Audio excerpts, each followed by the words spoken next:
This is Pod Populi, podcast for the people. Hi, my name is Dr. Sarah Adams. I am a board-certified pediatrician, but I'm not your pediatrician. Feel free to use my podcast as helpful information, but in no way do I intend my podcast to replace the advice of your physician. Your physician knows you and is in the best position to provide medical advice.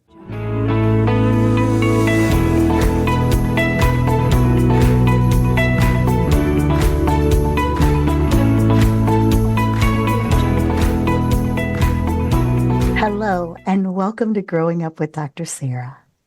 My guest today is Richard Blank.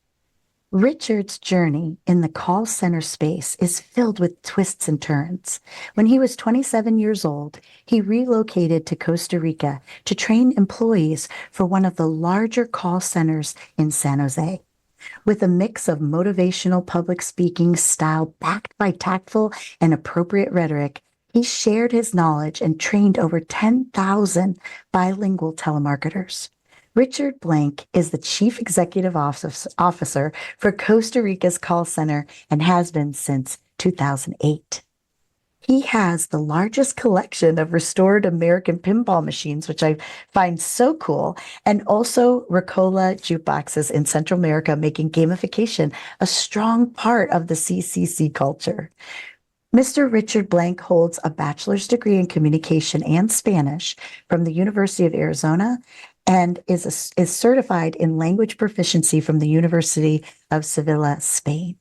A keynote speaker for Philadelphia's Abington High School 68th National Honor Society induction ceremony, he gives back to Abington Senior High School which is very important to him. He endows a scholarship even each year for students that plan on majoring in a world language at the university level. Thank you so much, Richard Blank, for joining me today. I'm really excited. I had an opportunity to go through the website and learn more about the call center and you, but I really would love to share with those that are listening your story and just how you got started in this and made your way to become so excellent in this field as well as many others. Oh, Dr. Sarah, I cannot thank you enough for having me as a guest on your amazing podcast. You know, growing up, it happened so many different ways at so many different stages. At least I gave myself checkpoints. So let's go way back to Northeast Philadelphia, where I was growing up. I knew at a very young age I loved Spanish. When I would go on vacation, I came back with vocabulary, would meet certain people and get a positive reinforcement outside of my family and friends. This was something on my own. And so dedicated practice kicked in and a focus from a dedicated Spanish teacher to give me that sort of balance in an intermediate level. I decided to double down and make that as a major in college. Why? Because I loved it. It gave me mariposas. It gave me butterflies. And anytime you do something on your own time when no one's around because it makes you feel good and you get bigger and stronger, it's got to be good. And I saw the future, that this was going to make me versatile. I could get a job doing it. I could translate for a doctor or for an attorney, read instructions. And so at least I was the only one out of my friends that can do it. And look where it led me here to Costa Rica today. And so what an amazing journey of a long shot that hit. But I tell you, my friend, it was really built on momentum and also being true, the real core, like even your breathing in your stomach when you exercise. I needed an internal foundation in order for me to go the distance. And I definitely found that, like quest for fire when they were walking around in the old days with that piece of coal, they could start another fire. I at least had something burning in me that wherever I was going to go in the world, I would get warmth and some light. I love that quest for fire. I'm writing that down as we speak because it's so true.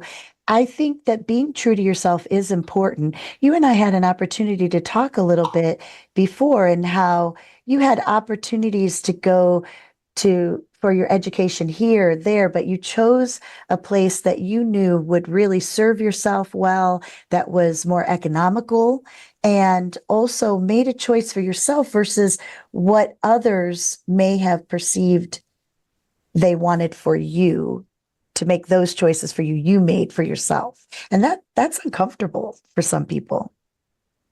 But I was also referring to, in a sense, my great grandfather that came from Eastern Europe to New York City at the turn of the 20th century. Great grandpa couldn't even speak English. And so imagine his long odds. And he looked great in his 20s. You just seen the old school suit and hat. I was like, hey, what a cool cat. It's in our blood. We're nomads. I'm just going south. And so if great grandpa didn't come, you wouldn't even be here today. And so think of the long shot odds and the confidence and the dream.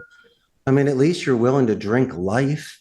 And if it didn't work out, you could always go home. Mm-hmm. But I tell you what, doctor, at certain stages, once again, you might be the one that walks alone and the only one that decides to paint or play music or really dedicate yourself to athletics or the arts or just something where everyone either quits or just dabbles in. And so I didn't want to follow the pack and just throw footballs and be the one thing that everyone's doing. There's a certain thing that you can find in life and be bold enough to not, infringe it on others. But if it makes you happy and doesn't affect others, but then you can see that there is a value to it, but most people don't have the structure to do it. They thought it was boring. Well, I love it. I mean, I love the burn in the gym and I love learning more vocabulary. I love washing a car on a Sunday. And so you need to have this sort of vigor. And it's almost like the person that does get up and go to the gym when 5 of your buddies say no. So what do you expect of the other person that can go the distance? Well, they trained for it. It's not the last minute boxer. It's the guy that literally has that discipline for the 6 months to train for that fight.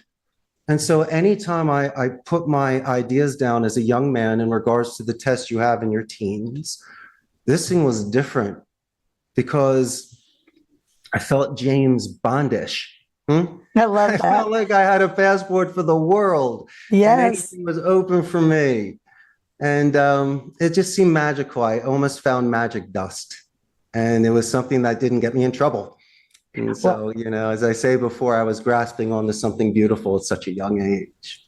When did you first think about going to Costa Rica and creating this amazing call center that required you to really motivate, instruct, and support quite a few people, which that in and of itself is remarkable? You ever hear the stories about the kids that nobody shows up at their Chuck E. Cheese birthday party? I mean, the market does speak. It's weird as a business owner. You have leverage and you have a good parking spot in the office and you feel like you can snap your fingers and there's a line out front of people that want to work with you. No, not really. I mean, you need through merit to really earn their respect, especially in this sort of hands-on environment. But we'll get to that in a minute. How did I get here? Well, imagine your buddy at 27 years old. I'm in Scottsdale. I'm hanging out with my cousin Joe. In between jobs, I was sending out my resume on a fax machine. That's terrible. Hoping to get a job in Tempe, trying to sell something. I was lost a little bit. And he said, listen, I have an opportunity. Why don't you come with me to Costa Rica for a couple months? A good friend of ours owns a call center. Why don't you teach their people a little bit of English? Come on, you're a communication minor in college. You can work with them on something and have a timeout for 60 days.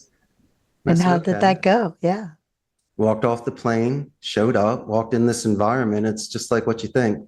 Hundreds of people, average age 24, post-grad. Guys and girls just ripping the phone, typing in things, high-fiving. It felt like college. I was like, are you serious? And it's in English, which means it's wiffle ball for me and you with big red bat. I mean, I'm cranking them. I can do this. And so I just needed to learn a little bit of the computer system, but I saw the art in it. I saw when people use certain soft skills, and Spanish is such a beautiful language. I was assisting in their translation to give them vocabulary. Doctor, that was more strategic and diplomatic. Don't say help. Tell someone you'd like to guide them, lend a hand, or maybe assist. Don't say, Dr. Sarah, excuse me. You say, doctor, for my clarification. Was it ABC or 1, 2, 3? I taught them to fall on swords and to rake. So there's no questioning. Everything has been clarified. Yeah. And you get permissions to move forward. And I'm going to pay a huge compliment. Your assistant, Angela, is incredible. And prior to this podcast, I had the best conversation with her. She represents your podcast in the best light. And by giving a positive verbal escalation to a business owner or to a colleague, it's not what you say, it's how they feel. And she knows I'm sincere because, she and I are buddies.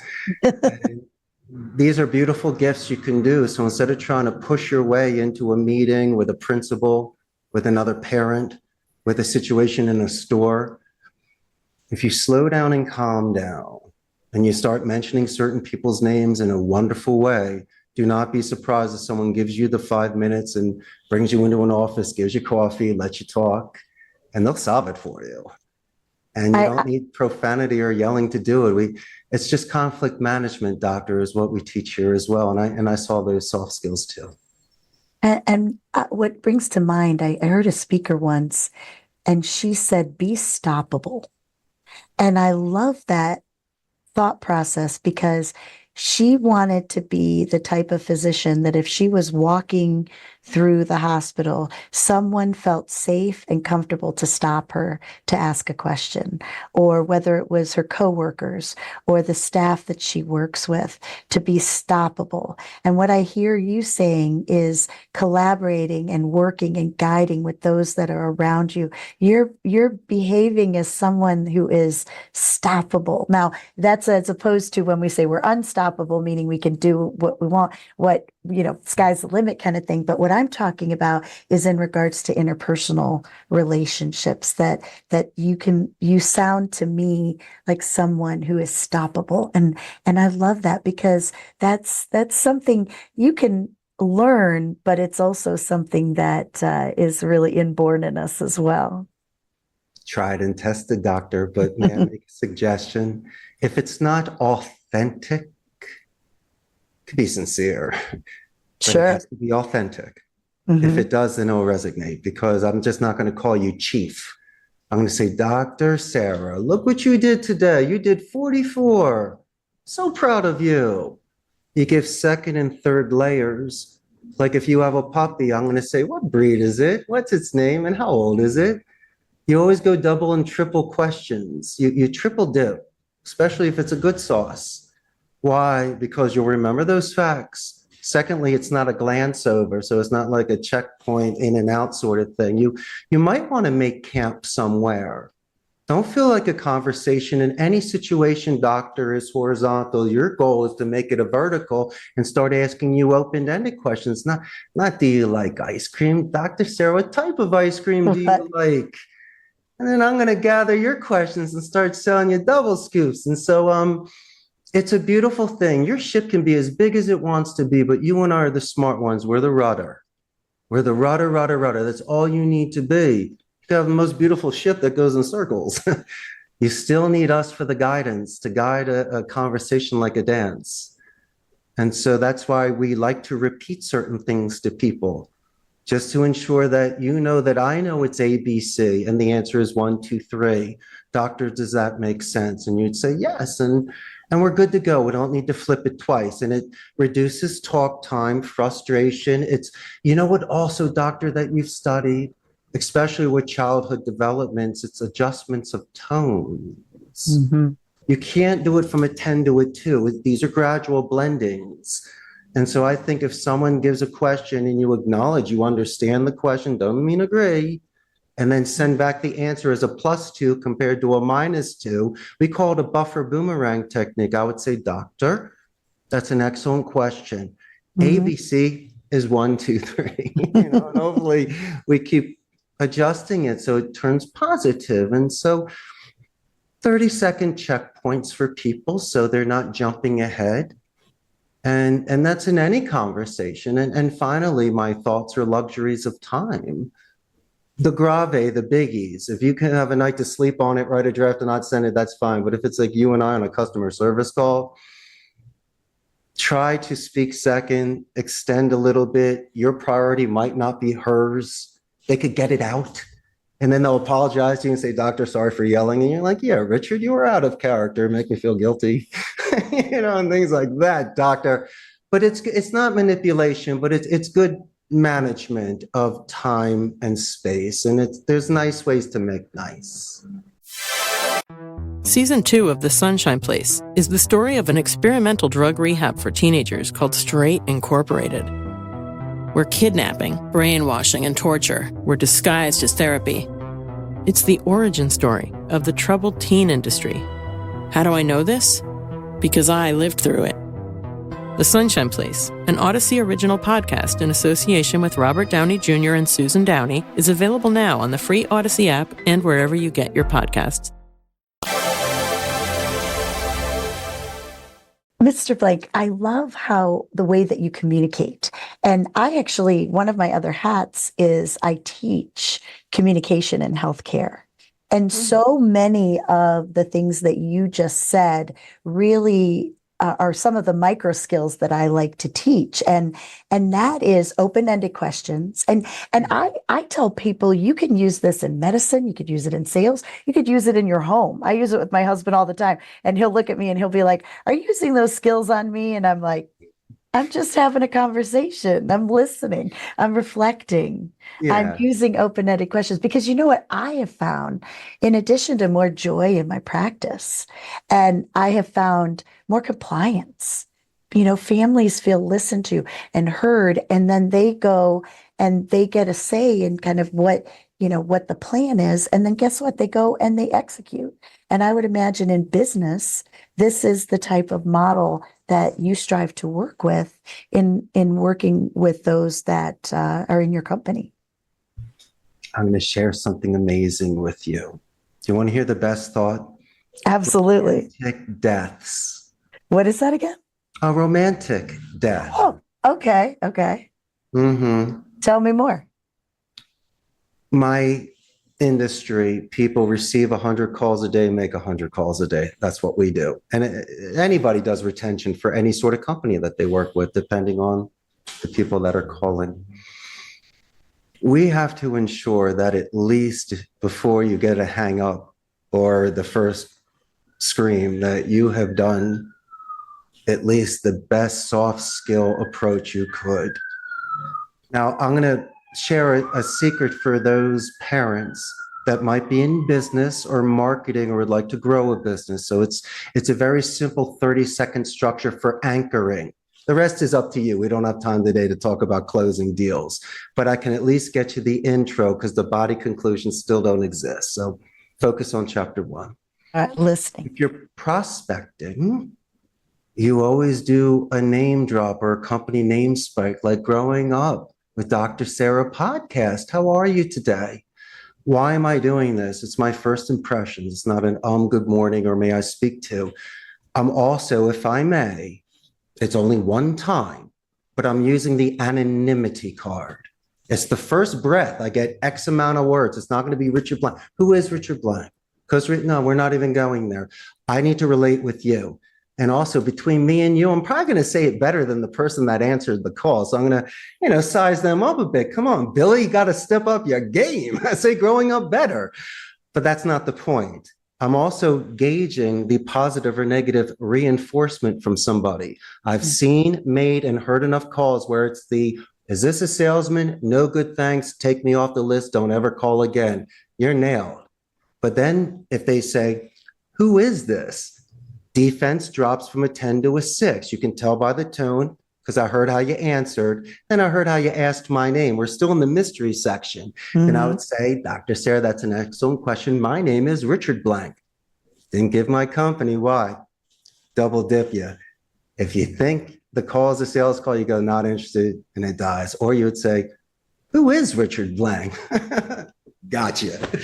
Made my first 30 seconds. Come on, Indiana Jones, you're in the cave. And so if you can do that 30 times before, then you say, hey, my company is ABC. I'm looking for 1, 2, 3. You're like, Richard, we're in the, RSD sort of category. We don't need you. We're in a completely different industry. We're lobsters, not steaks. Yeah, it's all great. So nice to meet you. And then they say, thank you for calling. It was nice to meet you. Nice to meet Wow. you. And so do you understand that if you can flip that and jump that cloud and just put your chest out or be the fool card in the tarot deck, then you can do this industry, or you can confront a teacher, a principal, other coworkers, because you're just doing it in the nicest introduction way for anchoring. And then if you do happen from Judy or Angela, for an example, to transfer me to Dr. Sarah, prior to introducing myself, you go, Dr. Sarah, I just want to know how great Angela is. You don't even know who I am yet. I know you did that. See how you do it.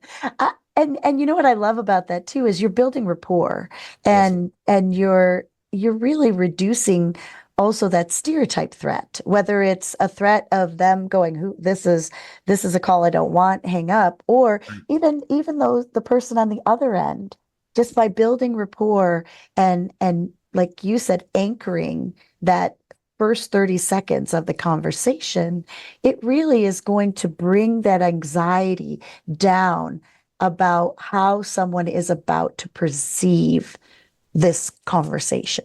That is correct, doctor. It's a James Bond intro. Before the credits, you get action. Yes, Look at always. me, I'm guns a-blazing. But here's two things for you, my friend. The agent that hates what they do for a living shouldn't be doing what they're doing. You should make phone calls where you get excited over it. Absolutely. And secondly, the greatest thing you can do is at least say 100 names of a company a day.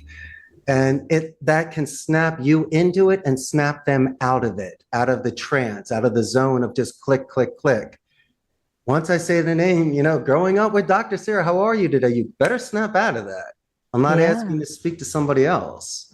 And what I love too about that example you gave of a conversation is that person might not have been able to make the sale. And I know I'm using, this isn't my forte, so I apologize if I'm not using a good example, but what I'm feeling from your is that even if A, B, and C doesn't end up 1, 2, 3, at least when you hang up and they said, it was nice to meet you.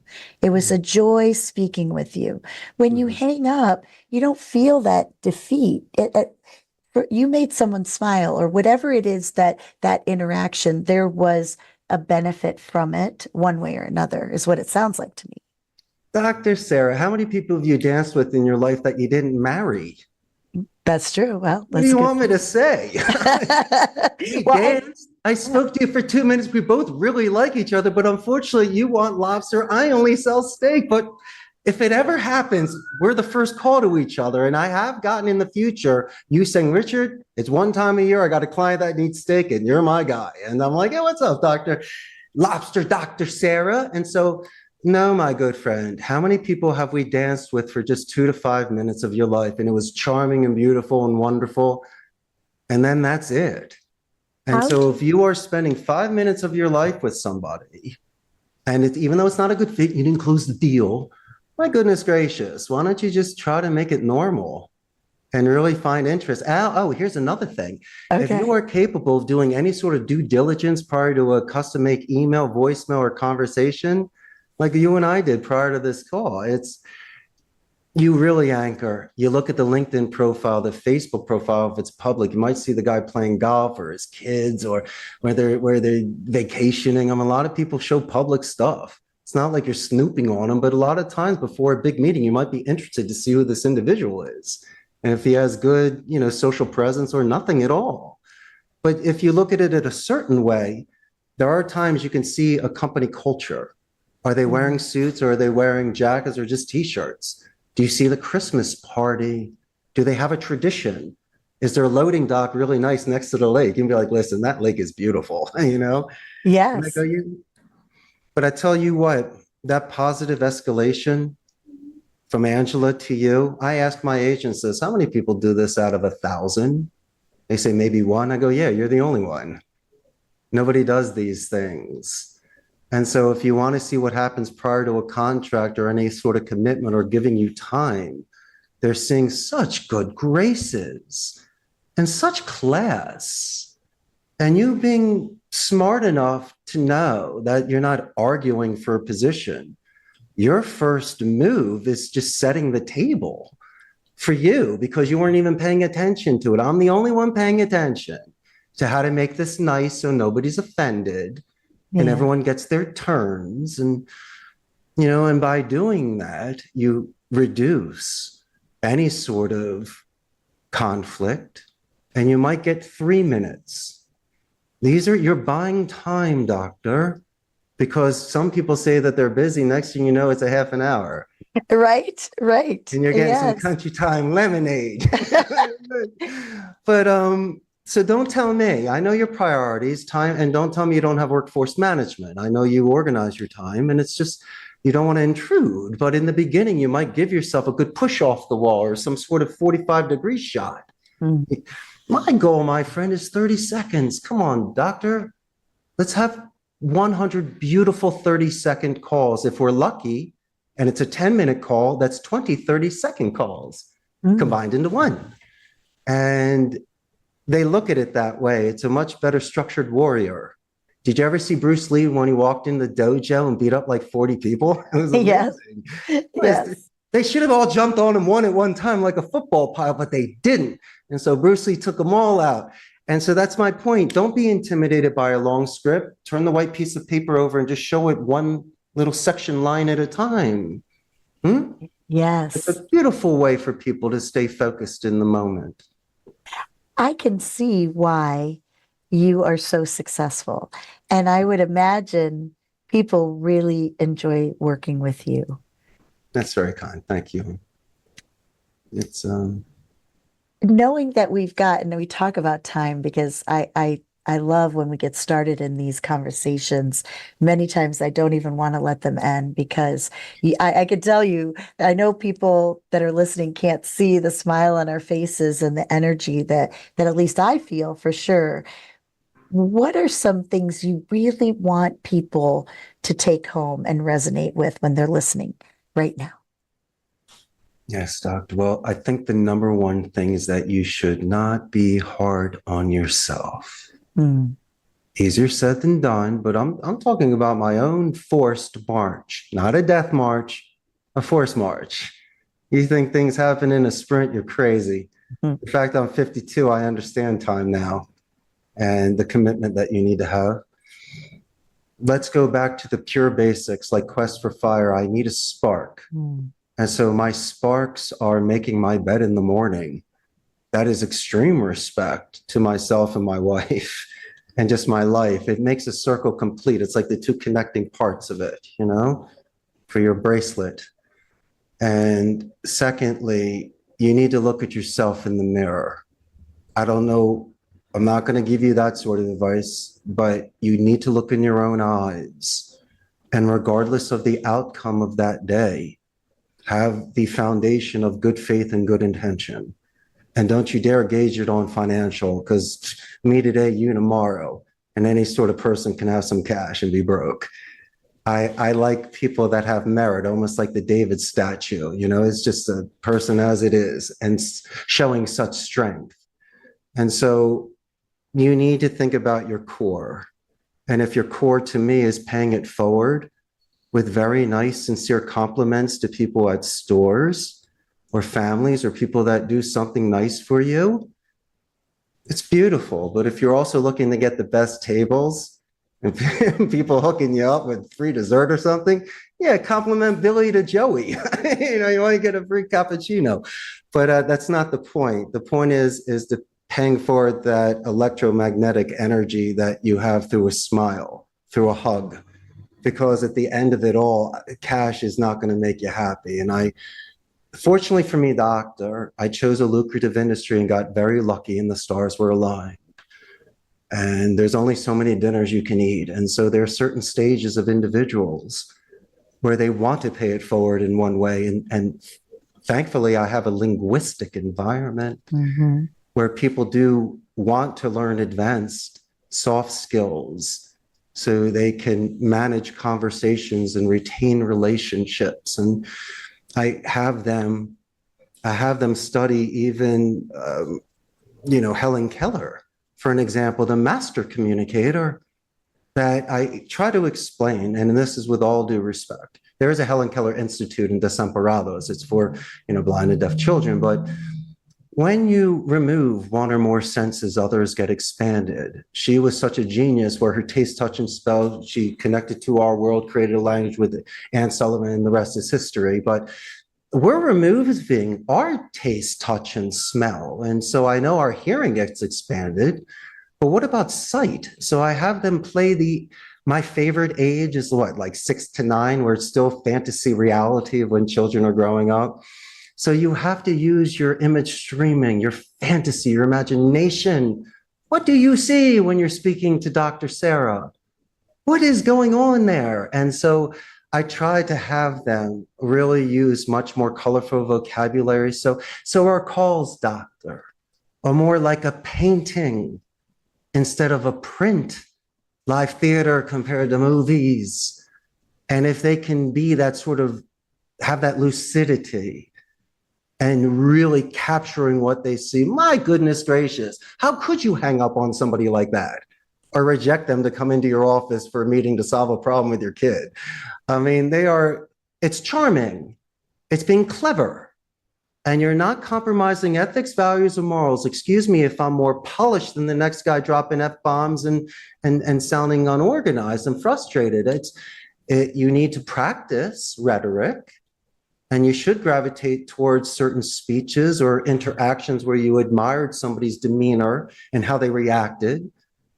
My favorite, do you remember Basil Rathbone from back in the day when he did Sherlock Holmes with Nigel Bruce? He did old time radio in 17 movies, but to me, that was my mentor. I studied his rhetoric. I couldn't use it because it's Queen's English. My friends were like, what's wrong with you? but I definitely had to study the strongest guy in the gym. But then here's someone from our generation. Do you remember the show, The A-Team? I love the Face Man, and then Pierce Brosnan is Remington Steele. And so instead of Mr. Cheese Brown, which is the greatest ever, I was also checking out what Face Man was doing to get the truck in the airplane. And I realized it was a beautiful art of speech. That's why they call it rhetoric. And when used properly, you could either burn somebody or make nice. And I've decided to use these skills to not only build a business, to pay it forward to all these ticos in Costa Rica so they can be beautiful bilingual speakers and enjoy their lives. Season 2 of The Sunshine Place is the story of an experimental drug rehab for teenagers called Straight Incorporated, where kidnapping, brainwashing, and torture were disguised as therapy. It's the origin story of the troubled teen industry. How do I know this? Because I lived through it. The Sunshine Place, an Odyssey original podcast in association with Robert Downey Jr. and Susan Downey, is available now on the free Odyssey app and wherever you get your podcasts. Yes, I want to thank you so much, Mr. Richard Blank, for being on the show. I know that I am a better person for have shared this energy with you and taken the time to hear your story and the tools and things that people can really walk away with. And I hope that others have resonated. I feel energized. Like if I had to pick one word of how I'm feeling right now, it would definitely be energy and that feeling of, again, I'm all about using the words that we have to build relationships, no matter what it is that we are trying to accomplish in our life. So thank you so much for sharing this time with me. Yo, Doc, we had fun today, didn't we? We really did. We really did. And I appreciate everything that you said. And I hope if you did resonate with this, please share it with somebody who needs to smile today, to feel that energy, to feel good about themselves, to realize that we can do, even in just 30 seconds, when we start a conversation, to anchor and really change the way that the rest of the conversation is going to go. That's how you climb the big rocks. I love it. I love it. Thank you again. And thank you, everybody, for listening. And let's grow up together.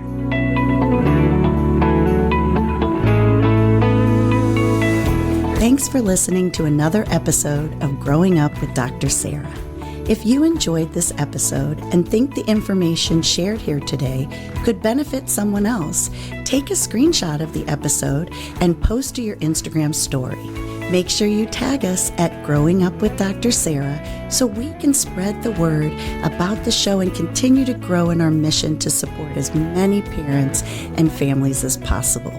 Hey, if you're interested in being a guest on the show or would like to suggest a topic, please visit www.growingupwithdrsarah.com/contact.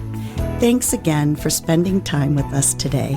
Stay tuned for a brand new episode next week as we continue to grow up together.